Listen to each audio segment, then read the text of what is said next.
بسم اللہ الرحمن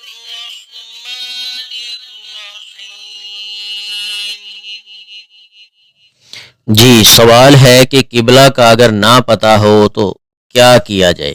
قبلہ کا تعین نہ ہو تو رخصت کیا ہے؟ پیارے مسلمانوں، پیارے بہن بھائیوں، جواب جو ہے وہ نوٹ فرمائیں۔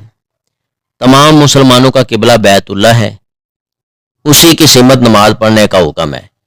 لیکن اگر آدمی مسافر ہے یا کسی ایسی جگہ پر کہ اسے قبلے کی تعین کا نہ پتہ لگ سکے، نہ علم ہو سکے، اس کی تعین کی کوشش کرے، نہیں تو اسلام نے اس کے لیے آسانی رکھی ہے کہ جس جانب اس کا دل مطمئن ہو جائے تو وہ اس جانب منہ کر کے نماز پڑھ لے۔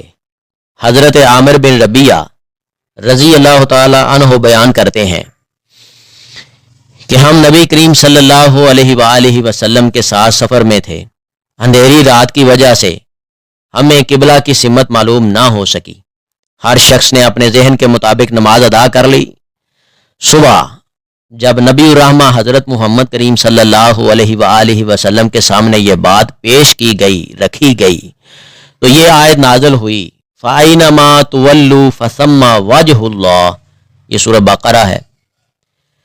اور مشرق اور مغرب سب اللہ ہی کا ہے، تو جدھر تم رخ کرو ادھر اللہ کی ذات ہے۔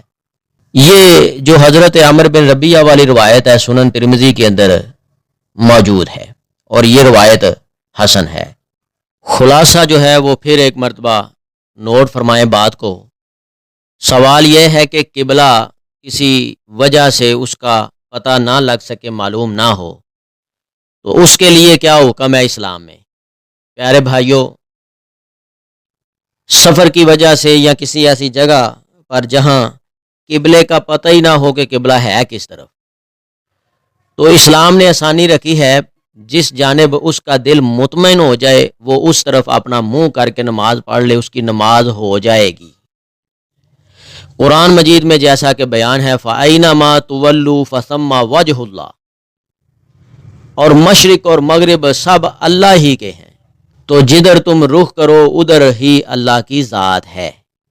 اللہ تعالیٰ بات کو سمجھ کے اس کے اوپر عمل کرنے کی توفیق دے۔ اگر آپ کو اس ویڈیو سے دینی فائدہ ہوا ہے تو حق بنتا ہے کہ آپ اس اسلامی چینل کو لازمی سبسکرائب کر دیں، لائک کریں اور کمنٹ میں اپنے خیال کا اظہار کرنا مت بھولیں۔